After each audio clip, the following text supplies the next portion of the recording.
ओम शांति। आज साकार महावाक्य 16/1/2026। मधुर संतानगण, तुमे माने जो सबु कर्म करुछ तार फल मध्य निश्चिंत मिलुछि। निष्काम सेवा तो केवल एकमात्र बाबा ही करुछंती। प्रश्न, ये पाठशाला बहुत विचित्र अटे किपरि? एठारे क्यों मुख्य मेहनत करने को पड़ी थाए? उत्तर, यह ही होची एकमात्र पाठशाला जेउठी छोट पिलांक सहित बुढ़ा माने मध्य पाठ पढ़ुछंती। एहा एपरि विचित्र पाठशाला जेउठी दिने अहल्या कब्जा मानक सहित साधु माने मध्य आसी बसिबे। एठारे जोग करिवार ही मुख्य मेहनत रही। जोग बल द्वारा ही आत्मार एवं शरीरर प्राकृतिक उपचार होची, किंतु जोग करिवा पाई मध्य ज्ञान दरकार। ओम शांति। गीत अच्छी रात के राही। ओम शांति। मधुर संतान माने गीत शुणिले आत्मिक पिता संतान मानकु यार अर्थ मध्य बुझाउछंती। आश्चर्यर कथा यह जे गीता एवं शास्त्रर लेखक मध्य यार अर्थ जाननांती। प्रत्येक कथार अनर्थ ही बाहर करछंती। आत्मिक पिता जी कि ज्ञानर सागर पतित पावन अटंती, से बसी यार अर्थ बताउछंती। राजयोग मध्य बाबा ही शिखाउछंती। तुमे माने जानिछ, एबे आमे पुनर्बार राजा मानकर राजा होछु। अन्य स्कूल एपरी कहिबे नहीं जे आमे पुनर्बार बारिस्टर होछु। पुनर्बार अक्षर कहार मुखरे शोभा पाइब नाही। तुमे कहूछ जे आमे 5000 वर्ष पूर्व भली बेहदर बाबांक पाखरे पढ़ुछु। ए विनाश मध्य पुनर्बार निश्चय हेब। केते बड़ बड़ शक्तिशाली बम तैयारी करछंती। एसबु रखिबा पाई तो तैयारी करू नाहंती ना। यह विनाश मध्य शुभ कार्य पाई होछि ना। तुमर डरिबार कोनोसी आवश्यकता नाही। यह होछि कल्याणकारी लड़ाई। बाबा आसुचंती कल्याण करिबा निमंते। कहउचंती मध्य बाबा आसी ब्रह्मा को द्वारा स्थापना शंकरଙ୍କ द्वारा विनाशर कार्य करुछंती। तेणु ए बम आदि विनाश पाई रहिछि। एहाठारु अधिक शक्तिशाली आउ कोनोसी जिनिस नाही। ता सहित प्राकृतिक विपर्यय मध्य हब। एहाकु ईश्वरीय विपर्यय बोली कहाजिब नाही। यह प्राकृतिक विपर्यय ड्रामार निर्धार्य होई रहिछि। यह कोनोसी नुआ कथा नुहे। केते बड़ बड़ शक्तिशाली बम तैयारी करछंती। कहउछंती आमे शहर को शहर नष्ट करदेबु। द्वितीय विश्वयुद्ध केवल जापान सहित लड़ाई समय जो बम पकाइथिले ताहा तो बहुत छोट थिला। एबे तो बड़ बड़ बम तैयारी करछंती। जेबे अधिक असुविधा रे पड़छंती, स्थिति असंभाल होची, तेबे बम पकाइबा आरंभ करुछंती। केते क्षति हेब ताहा मध्य परीक्षा करी देखुछंती। तो अरब टंका खर्च करुछंती या को तैयारी करिथिबा वैज्ञानिक माने दरमा मध्य बहुत अटे। तेणु तुमे खुशी हेबा उचित जे पुराना दुनियार विनाश हब। तुमे माने नुआ दुनिया पाई पुरुषार्थ करुछ। विवेक मध्य कहूची पुराना दुनियार निश्चय विनाश हब। पिला माने जानिछंती कलिजुगर कण अछि, एबे सत्य जुगरे कण हब। तुमे एबे संगम रे छिड़ा होइछ। जानिछ जे सत्य जुगरे एते मनुष्य रहिबे नाही। तेणु एमानकर विनाश हब। ए प्राकृतिक विपर्यय कल्प पूर्वरु मध्य होइथिला। पुराना दुनियार निश्चय विनाश हब। प्राकृतिक विपर्यय तो पूर्वरु मध्य एहिपरि बहुत होई आसीछि, किंतु ताहा अल्प परिमाण रे होइछि। एबे तो पुराना दुनिया संपूर्ण रूपे विनाश होइजिब। तुमे संतान मानक तो बहुत खुशी हेबा दरकार। आम आत्मिक संतान मानक परमपिता परमात्मा बसी बुझाउचंती। एई विनाश तुम पाई होची। एपरि गायन मध्य रहिछि जे रुद्र ज्ञान यज्ञरु विनाशर ज्वाला प्रज्वलित हेला। गीतारे थिबा केते कथार अर्थ बहुत भल रहिछि, किंतु केही हेले एहाकु बुझु नाहांती। सेमाने शांति मागुछंती। तुमे कहउछ जल्दी विनाश हेले आमे जाई सुखी हबो। बाबा कहउछंती सत प्रधान हेले सुखी हब। बाबा अनेक प्रकार पॉइंट्स दौचंती। पुणी कहा बुद्धि रे भल भावरे रहउची, कहार कम। बुढ़ी माता माने भाबुचंती शिव बाबा को मने पकाइबकु हब। बास तांको निमंते बुझाउचंती निजको आत्मा भाभी बाबा को मने पकाओ। तथापि संपत्ति तो पाई जाइछंती। ସାଥିରେ ରହୁଛନ୍ତି। ପ୍ରଦର୍ଶନୀକୁ ତ ସମସ୍ତେ ଆସିବେ। ଅଜାମିଳ ପରି ପାପୀ ଗଣିକା ଆଦି ସମସ୍ତଙ୍କର ଉଦ୍ଧାର ହେବ। ମେହେନ୍ତର ମଧ୍ୟ ଭଲ ପୋଷାକ ପିନ୍ଧି ଆସୁଛନ୍ତି। ଗାନ୍ଧିଜୀ ତ ଅଛୁଆଁମାନଙ୍କୁ ମୁକ୍ତ କରିଦେଇଛନ୍ତି। ତାଙ୍କ ସାଥିରେ ଖୁଆଉଛନ୍ତି ମଧ୍ୟ। ବାବା ତ ଏହାକୁ ମନା କରୁନାହାନ୍ତି। ଭାବୁଛନ୍ତି ଏମାନଙ୍କର ମଧ୍ୟ ଉଦ୍ଧାର କରିବାକୁ ହେବ। କର୍ମ ଧନ୍ଦା ସହିତ କୌଣସି ସମ୍ପର୍କ ନାହିଁ। ଏଥିରେ ସବୁ କିଛିର ଆଧାର ହେଉଛି ବାବାଙ୍କ ସହିତ ବୁଦ୍ଧିଯୋଗ ଲଗାଇବା। ବାବାଙ୍କୁ ମନେ ପକାଇବାକୁ ହେବ। ଆତ୍ମା ନିଜକୁ ଅଛୁଆଁ କହୁଛି। ଏବେ ଜାଣିଛୁ ଯେ ଆମେ ଶତପ୍ରଧାନ ଦେବୀ ଦେବତା ଥିଲୁ, ପୁଣି ପୁନର୍ଜନ୍ମ ନେଇ ନେଇ ଅନ୍ତରେ ଆସି ପତିତ ହୋଇଛୁ। ଏବେ ପୁଣି ମୁଁ ଆତ୍ମାକୁ ପବିତ୍ର ହେବାକୁ ପଡ଼ିବ। ତ ତୁମ ଜାଣିଛ ସିନ୍ଧିରେ ଜଣେ ସବରୀ ଆସୁଥିଲା, ଧ୍ୟାନରେ ଯାଉଥିଲା, ଦୌଡ଼ି କରି ଆସି ମିଶୁଥିଲା। ବୁଝାଯାଉଥିଲା ଏହାଙ୍କ ଆତ୍ମାର ମଧ୍ୟ ହକ୍ ରହିଛି ନିଜ ବାବାଙ୍କ ଠାରୁ ସମ୍ପତ୍ତି ନେବା ପାଇଁ। ତାଙ୍କ ଘର ଲୋକଙ୍କୁ କୁହାଗଲା ଏହାକୁ ଜ୍ଞାନ ମାର୍ଗରେ ଯିବାକୁ ଦିଅ। କହିଲେ ଆମ କୁଟୁମ୍ବରେ ହଗାମା ହୋଇଯିବ। ଭୟରେ ତାଙ୍କୁ ନେଇଗଲେ। ତେଣୁ ତୁମ ପାଖକୁ ଆସୁଛନ୍ତି, ତୁମେ କାହାକୁ ମନା କରିପାରିବ ନାହିଁ। ଗାୟନ ରହିଛି ଅବଳା ଗଣିକା ସବରୀ ସାଧୁ ଆଦି ସମସ୍ତଙ୍କର ଉଦ୍ଧାର କରିଥାନ୍ତି। ସାଧୁଙ୍କ ଠାରୁ ଆରମ୍ଭ କରି ସବରୀ ପର୍ଯ୍ୟନ୍ତ। ତୁମେମାନେ ଏବେ ଯଜ୍ଞ ସେବା କରୁଛ। ଏହି ସେବା ଦ୍ୱାରା ବହୁତ ପ୍ରାପ୍ତି ହେଉଛି। ବହୁତଙ୍କର କଲ୍ୟାଣ ହୋଇଯାଉଛି। ଦିନକୁ ଦିନ ପ୍ରଦର୍ଶନୀ ସେବା ଆଦି ବହୁତ ବଢ଼ି ଚାଲିବ। ବାବା ବ୍ୟାଚ୍ ମଧ୍ୟ ତିଆରି କରାଉଛନ୍ତି। ଯେଉଁ ସ୍ଥାନକୁ ଗଲେ ଏହା ଉପରେ ବୁଝାଇବାକୁ ହେବ ଇଏ ବାବା, ଇଏ ଦାଦା, ଏହା ବାବାଙ୍କର ସମ୍ପତ୍ତି। ଏବେ ବାବା କହୁଛନ୍ତି ମୋତେ ମନେ ପକାଇଲେ ତୁମେ ପବିତ୍ର ହୋଇଯିବ। ଗୀତାରେ ମଧ୍ୟ ରହିଛି ମୋତେ ସ୍ମରଣ କର। ସେଥିରେ କେବଳ ମୋ ନାଁ ପରିବର୍ତ୍ତନ କରି ଶ୍ରୀକୃଷ୍ଣଙ୍କର ନାମ ଦେଇଛନ୍ତି। ଭାରତବାସୀଙ୍କୁ ମଧ୍ୟ ଏକଥା ଜଣା ନାହିଁ ଯେ ରାଧାକୃଷ୍ଣଙ୍କର ପରସ୍ପର ମଧ୍ୟରେ କି ସମ୍ବନ୍ଧ ରହିଛି। ତା ବିବାହ ଆଦିର ଇତିହାସ କିଛି ହେଲେ କହୁନାହାନ୍ତି। ଉଭୟ ଅଲଗା ଅଲଗା ରାଜଧାନୀରେ ତ ଅଟନ୍ତି। ଏ କଥା ବାବା ବସି ବୁଝାଉଛନ୍ତି। ଏହା ଯଦି ବୁଝିଯିବେ ଏବଂ କହିଦେବେ ଯେ ଶିବ ଭଗବାନ ଉବାଚ, ତେବେ ସମସ୍ତେ ତାଙ୍କୁ ଦୂରେଇ ଦେବେ। କହିବେ ଏହା ତୁମେ ପୁଣି କେଉଁଠାରୁ ଶିଖିଛ? ସେ କେଉଁ ଗୁରୁ ଅଟନ୍ତି? ବିକେ କହିଲେ ସମସ୍ତେ ବିଗିଡ଼ିଯିବେ। ଏହି ଗୁରୁମାନଙ୍କର ରାଜତ୍ୱ ଚାଲିଯିବ। ଏହିପରି ବହୁତ ଆସୁଛନ୍ତି, ଲେଖିକରି ମଧ୍ୟ ଦେଉଛନ୍ତି, ପୁଣି ଦୂରେଇ ଯାଉଛନ୍ତି। ବାବା ସନ୍ତାନମାନଙ୍କୁ କୌଣସି ବି କଷ୍ଟ ଦେଉନାହାନ୍ତି। ବହୁ ସହଜ ଯୁକ୍ତି ବତାଉଛନ୍ତି। କାହାର ସନ୍ତାନ ନଥିଲେ କହୁଛନ୍ତି ଭଗବାନ ଆମକୁ ସନ୍ତାନ ଦିଅ। ପୁଣି ସନ୍ତାନ ମିଳିଲେ ତାଙ୍କର ବହୁତ ଭଲ ଲାଳନ ପାଳନ କରିଥାନ୍ତି, ପାଠ ପଢ଼ାଇଥାନ୍ତି। ପୁଣି ବଡ଼ ହେଲେ କହିବେ ଏବେ ନିଜର ଧନ୍ଦା କର। ପିତା ସନ୍ତାନର ଲାଳନ ପାଳନ କରି ଯୋଗ୍ୟ କରାଉଥିବାରୁ ସେ ପିଲାମାନଙ୍କର ସେବାଧାରୀ ଅଟନ୍ତି ନା?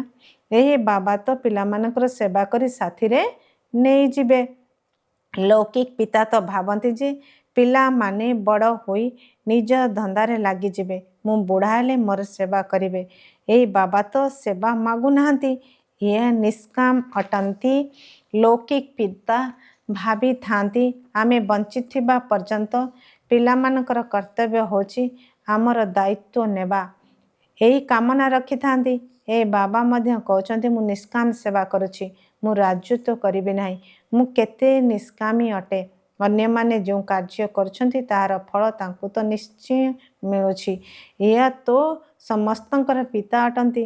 କହୁଛନ୍ତି ମୁଁ ତୁମକୁ ସ୍ୱର୍ଗର ରାଜତ୍ୱ ଦେଉଛି, ତୁମେ କେତେ ଉଚ୍ଚ ପଦ ପ୍ରାପ୍ତ କରୁଛ।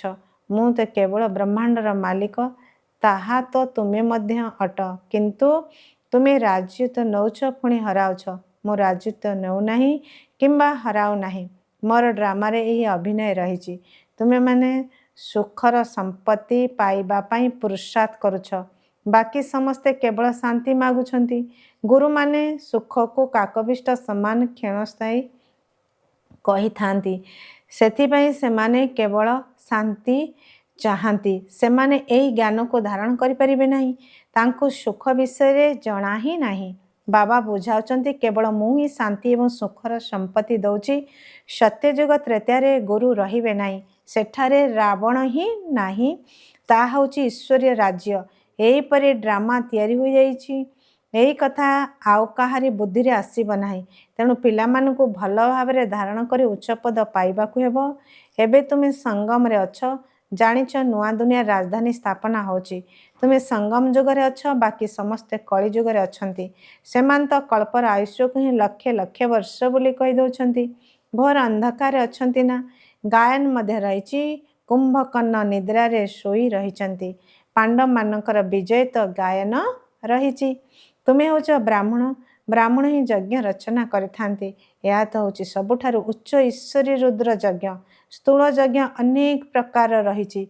ए रुद्र यज्ञ थरे मात्र होची। सत्ययुग त्रेतारे पुणी कौनसी यज्ञ हब नहीं, कहीं ना सेठारे कौनसी विपदर कथा ही नहीं। एसबु होची स्थूल यज्ञ। यह होची बेहदर सूक्ष्म यज्ञ। यह बेहद बाबांक द्वारा रचित यज्ञ अटे, जेउथिरे बेहदर आहुति पड़िब। पुणी आधा कल्प कौनसी यज्ञ हब नहीं। सेठारे रावण राज्य ही नहीं। रावण राज्य आरंभ हेबा द्वारा एसबु आरंभ होची।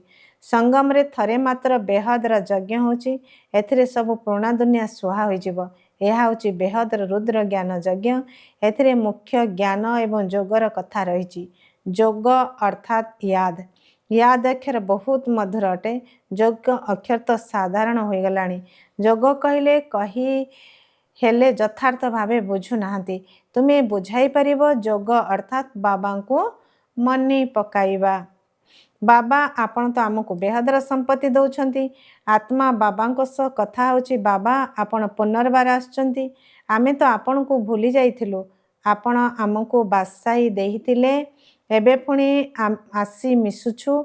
आपणको श्रीमत आमे निश्चय पालन करिबु। एही परी निज सहित निजे कथा हेबा उचित। बाबा आपण तो आमको बहुत भल रास्ता बताउछंती। आमे कल्प कल्प एसबु भूली जाइछु। एबे बाबा पुनर्बार अभूल कराउछंती। सेतिपाई एबे बाबा को ही मने पकाइबाकु हेबो। बाबा को मने पकाइबा द्वारा ही संपत्ति मिलिबो। मु सम्मुखक आसी तुमको बुझाउछि। बाबा आसीबा पर्यंत गान करछंती। तुमे दुख अर्थात सुख करता अट। महिमा तो गान करछंती, किंतु आत्मा अथवा परमात्मा को जानी नाहंती। एबे तुमे जानिछ एते छोट बिंदुरे अविनाशी पाठ निर्धार्य होई रहिछि। ए कथा मध्य बाबा बुझाउछंती।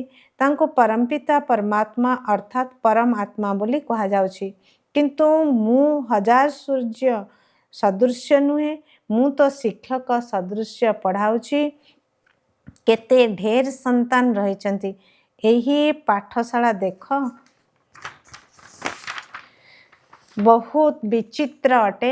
एठारे किए किए पढ़ुछंती? अबला कबुजा साधु माने मध्य आसी दिने बसिबे। बुढ़ी माता, छोट पिला आदि समस्ते बसछंती। एपरी स्कूल केबे देखिछ? एठारे यादर मेहनत करिबा को हेबो। याद करिबारे ही समय लागुछि।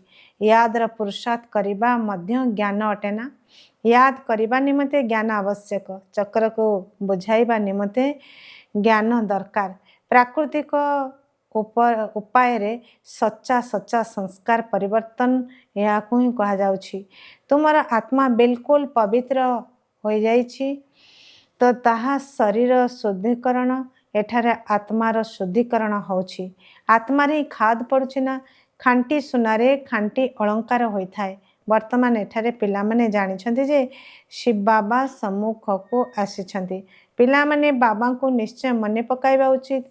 आमको एबे घर को फेरिबा को हेबो। एपारी रु सेपारी को जिबा को हेबो। बाबा को संपत्ति को एवं घर को मध्य मने पकाओ।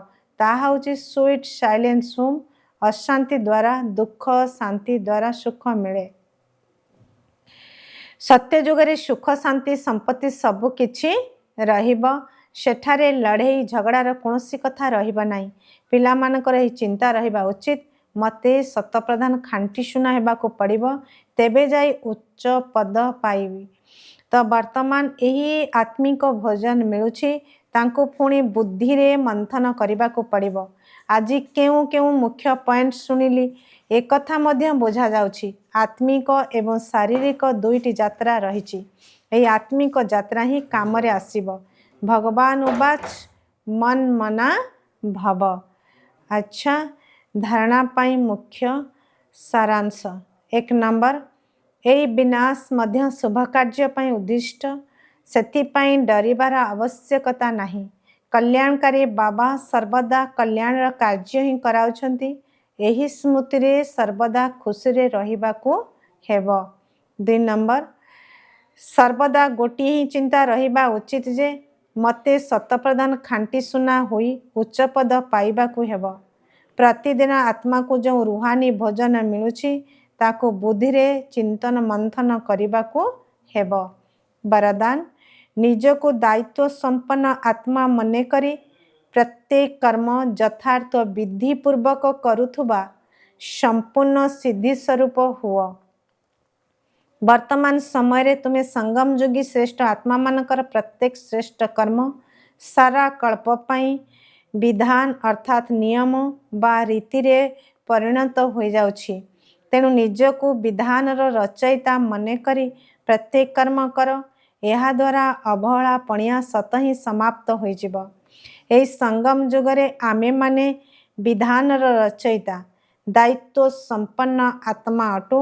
जदि यही बड़ी निश्चय रखी प्रत्येक कर्म करिब तेबे यथार्थ विधि पूर्वक करिथिबा कर्मर संपूर्ण सिद्धि निश्चिंत प्राप्त हब।